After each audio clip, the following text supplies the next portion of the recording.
All this is you show up, you put the work in, learn. It's not going to be easy. It's going to be fucking hard because you're wrestling yourself.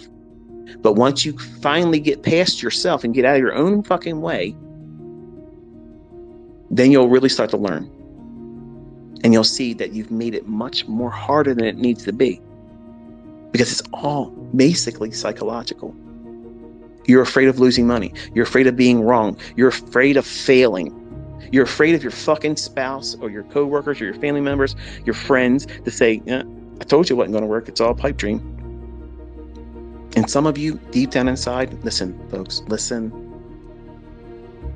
It's going to get so hard that you're going to actually create the environment for that to happen. So that way it's ending all the pain. That short little momentary embarrassment around your family and friends, your coworkers. Yeah, I lost my fucking money. You're right. It's fucking bullshit. Nobody's making money. It's all fucking fraud. It's a scam.